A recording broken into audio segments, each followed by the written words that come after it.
Wahai orang yang beriman kepada Allah dengan sebenar-benar iman, wahai para cinta kepada Allah dan kepada kekasihnya Nabi Muhammad sallallahu alaihi wasallam, di antara amalan-amalan yang boleh mendekatkan diri kita kepada Allah dan kepada Rasulullah sallallahu alaihi wasallam ialah kita mengimarahkan rumah-rumah kita dengan amalan yang disukai oleh Allah, disukai oleh Rasulullah sallallahu alaihi wasallam, khususnya daripada bacaan Al-Quran dan salat, sama ada salat sunnah atau salat fardu.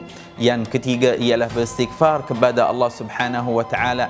Yang keempat bersalawat kepada Rasulullah sallallahu alaihi wasallam. Empat amalan yang mana dengannya Allah Subhanahu wa taala akan menurunkan rahmahnya kepada rumah dan sesiapa yang tinggal di dalamnya. Tuan-tuan, puan-puan, yang mana dengannya Allah Subhanahu wa taala akan melindungi rumah tersebut dan sesiapa yang tinggal di dalamnya. Yang mana dengannya, dengan amalan-amalan tersebut, Allah Subhanahu wa taala akan muliakan rumah tersebut dan sesiapa yang tinggal di dalamnya disebabkan apa yang dimuliai oleh Allah Subhanahu wa taala. Lagi-lagi pada zaman ini yang mana ramai orang kalau bukan semua kerjakan salat di dalam rumahnya, tapi jangan lupa niat mutaba'ah Nabi sallallahu alaihi wasallam, niat ikut sunnah Rasulullah sallallahu alaihi wasallam. Sebab Nabi sallallahu alaihi wasallam juga berpesan kepada kita dalam hadis sahih, ij'alu li biyutikum min salatikum nasiba, jadikanlah sebahagian daripada salat kamu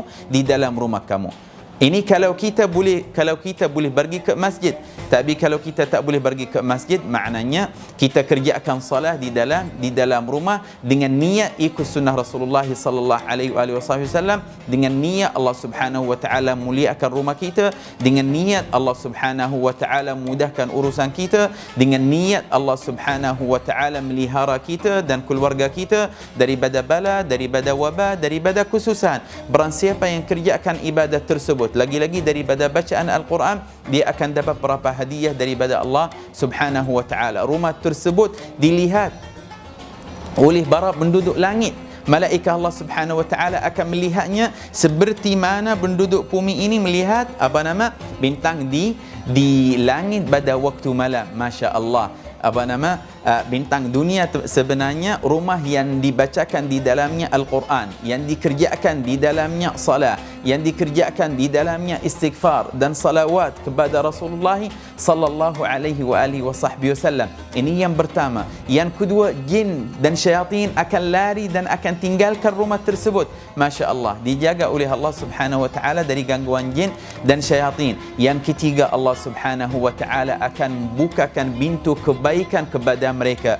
Bila Allah Subhanahu wa taala buka pintu kebaikan kepada mereka, maknanya Allah akan meluaskan rezeki mereka. Allah Subhanahu wa taala akan memudahkan urusan mereka. Maknanya Allah Subhanahu wa taala akan murahkan rezeki mereka. Disebabkan apa? Disebabkan ketaatan mereka kepada Allah, disebabkan kerja yang dikerjakan oleh mereka kerana Allah di dalam rumah mereka. Kita, wahai orang yang beriman, kalau tak boleh kerjakan salat di masjid di surau, kita boleh kerjakan di mana-mana. Janji tempat tersebut tempat suci dan tahir. Mudah-mudahan insya-Allah kita melihara rumah-rumah kita dan kita kerjakan di dalamnya apa yang disukai oleh Allah, disukai oleh Nabi Muhammad sallallahu alaihi wasallam, dan mudah-mudahan insya-Allah kita dapat apa yang dijanji oleh Allah dan Rasulullah. Walhamdulillahirabbil alamin.